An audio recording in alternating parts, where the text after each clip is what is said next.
It's the final provincial power rankings for 2025. So it's week 10, and Southland's at the bottom at 14. The reason is everyone knows their style of play. Everyone can beat them now. There are no surprises, and I'm not blaming the players. I'm blaming the coaching, and yeah, that's it, really. Management in general. And the reason I'm blaming them is the players. I see what they can do, and the calls from the coach apparently are try to grind them down in the first half and try to score in the second. Everyone knows that now. And teams score in the first, create a lead the best they can, and either defend or just whoop their ass in the second half. The way I do power rankings is who can I see beating who. I can't see Southland beating anyone right now. Not even North Harbor, which is number 13. North Harbor, not a good team this year. I'm not going to sugarcoat it. They played shit. They've had moments that were good, but overall, you have 14 teams, and people can say whatever the fuck they want, but really what it comes down to is with New Zealand Provincial, you cannot mess around. There's really, really good, solid, strong teams. This is part of where they build their national side from. Okay? So you cannot mess around because you're going to be playing against national, players. I mean, international players. You get what I mean? Like, you got to step it up. Alright. Waikato, again. They had some moments. They have some decent plays. With them, I think that they're going to get better next year. I think that they don't really have much of a choice because they can't really get worse overall. If Southland played a different style, they would be number 13 instead of saying that they're 12 right now. Alright? That's really what it is. I think some of the players have potential. I think some of them may have outlived their potential, and it's just because it's so tough out there. I know it's a physical game, injuries, everything else, but they need to make some changes. And with them, I'd say one would be coming up coaching, and a few of the players, not the whole team. You don't need to scrap everything, but the coach and a few players, they were able to use their size okay, but I'd say they need a few bigger players, and I don't know about a new number 8, but somebody, I'm just saying one person with speed, with a little bit more than what they got going, right? So, alright, so Southland's at 14, North Harbor's 13, 12's Waikato, 11's Manukau, wait, no, it's Manawatu, yeah. 11's Manawatu, and 10 is Auckland. Even though Auckland has been having some troubles lately, I hated them in the beginning of the season. I didn't hate them. It's more I didn't want to watch their games because I thought that they were going to be really bad, and for a second they were. But this is a team that I think is going to be better next year. I think that they are getting it together a little bit, that they're figuring out what they can do. They are playing a little bit better together. Yeah, they are still losing some games and all that, but it's not looking quite like it was. I think next season is going to be better. I don't think that they're going to be finishing at number 10 next season.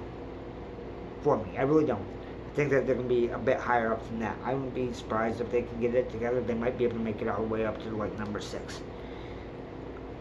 I know that might sound weird, but yeah, I think that they can do it. I don't see them being complete top of the board, but I see them being above the halfway mark, or at the halfway mark. You get what I mean?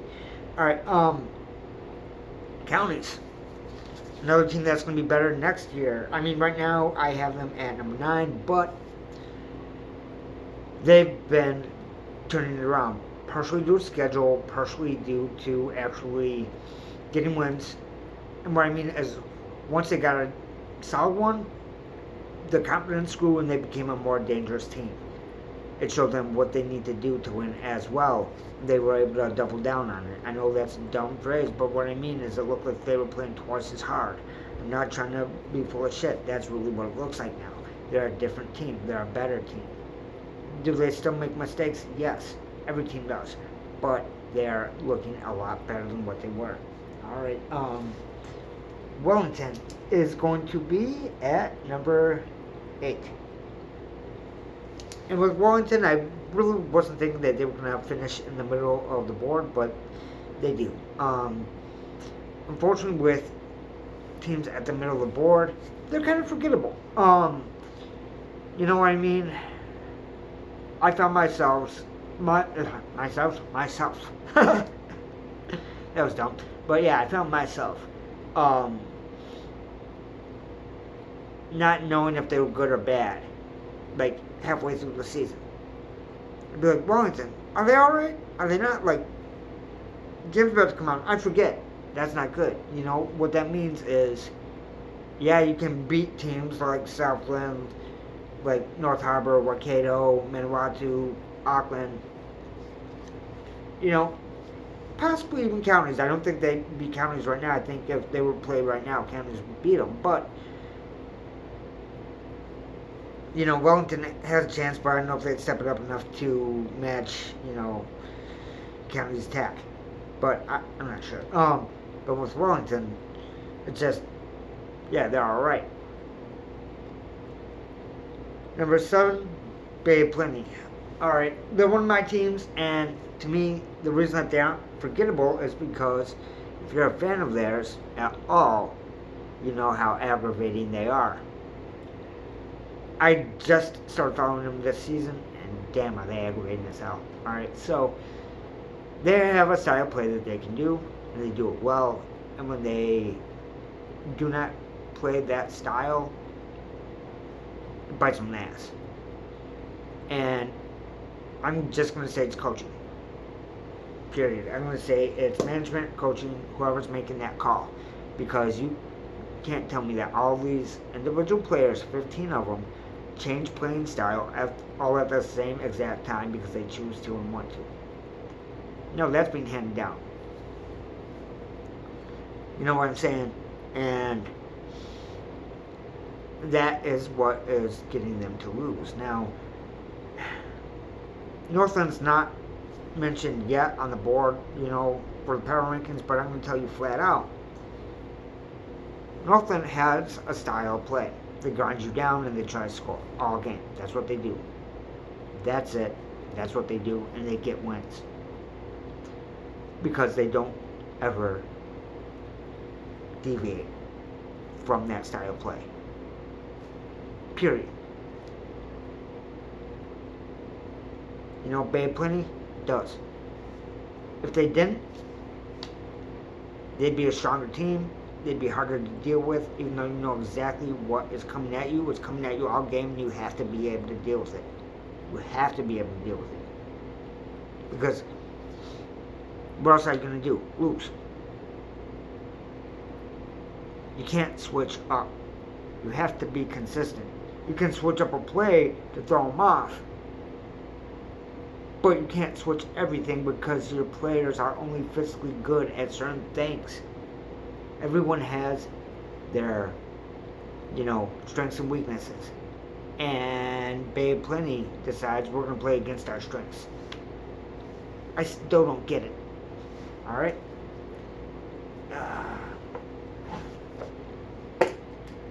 So, Tasman is number 6. I like Tasman. They were higher up, but they just haven't been playing well the end of the season. I wish they were. They can be a competitive team. I had them as high as number 2 for like 2 weeks in a row. But I can't just try keeping them up there with how they've been playing. They've been losing to teams that I thought and a lot of people probably thought they should have whooped their asses. And not just like beat them, but beat them badly. And that had to move them down. But even with me moving them down, I could only move them down so far because would they beat Bay Plenty the way that Bay Plenty is currently playing? Absolutely. 100% yes they would. I can't see how they wouldn't. Wellington, Counties, Auckland, Waikato, North Harbour, Southland. Counties is the only one that might get in trouble. That's the one that I think has the most potential out of the teams on the bottom of the board right now, for the most part. Alright, so Hawke's Bay, number 5. Didn't think that they'd be number 5, to be completely honest with you. But if you were told me this like 3 weeks ago, I would be like, no way in hell. Nah, not going to happen. No. But they've been playing solid. They've been turning it around. They're showing that they know what they're doing. Sometimes it looked like they didn't know what sport they were playing. But somewhere along the season, they got it together. They became pretty decent at it. They can be a threat. They are not the most physically imposing team. Their kicking game's okay. Their solo running's alright. It needs a little bit of improvement, and I think it's going to get that. I think that going into next season, they're going to be even more deadly. I'm not just saying due to the fresh legs and everything else like everyone else says. What I mean flat out is there's some real potential here, and I think that they can be better than what they are now. Now, I think next season they pretty much stay at the position that they're at currently, around number 5. Because with the teams above them, it's going to be really hard. There's going to have to be some moves or something for them to really get shaken out of top 4 spots. I'm not saying that they're going to stay in the same 4 spots, but these teams really, they've moved some, but yeah. Northland's number 4. I've had them at number 5, or maybe even lower a time or 2, but 4 is where they end up at the end of the season. Here's why they end up at 4. They grind you down, they score, they bring the same thing every game, and it works. They get wins. They are a tough team to play against. If you can have a player retire or something like that and bring in a new player into this system, brand new to provincial, and give them an actual shot due to the style of play it is. It doesn't rely on standout players. It is a team sport for Northland. That's a team game for Northland. They rely on the team as the whole, period. And that's part of what makes them so damn strong. Northland, I don't root for them, but I'm damn close. I just wish that their games were a little bit more exciting. Alright, that's really all that's holding me back. That's it. Alright, Taranaki is number 3. So, they're solid. They win. They're a threat to every team. You can't count them out against anybody. Period. I don't care what you think. You cannot count them out. They're gonna. I've had them at number 2, and I thought that they were gonna finish at number 2 because they can beat the hell out of anybody. They're that strong. I don't see them dropping next year. I see them staying in this spot or higher. The lowest I could see them going with the team they have now is 4th, but I don't see them hitting 4th. They're that strong. If they can keep it going, they got this. Alright, so Otago's 2. Not many flaws in their game. They bring it to you all game. Canterbury, what can I say? They are the team to beat. I could go on more about Otago. I don't need to. If I said all that stuff about Taranaki, think that about Otago and think that they're almost even.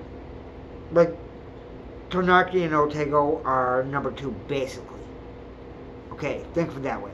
You can put Otago in the 2 spot or Taranaki, and you'd have an argument. Alright, on your side of it. Alright, so, Canterbury. They have a good running game. They tackle well. They handle lineouts well. They do have a little bit of a problem here or there, but they play well enough to where even when they mess up, they can recover and are still a threat. They don't like losing, and it shows. They are a huge, huge problem. And there you go. That's the last power rankings for the year for New Zealand, provincial anyway, and it's Southland, North Harbour, Waikato, Manukau, actually, yeah, Auckland, actually there's Manawatu, Auckland, Kennings, Manukau, Wellington, Bay Plenty, Tasman, Hawke's Bay, Northland, Taranaki, Otago, Canterbury. And sorry for the little clubs. I have their initials down, not necessarily their full names for some teams. There you go.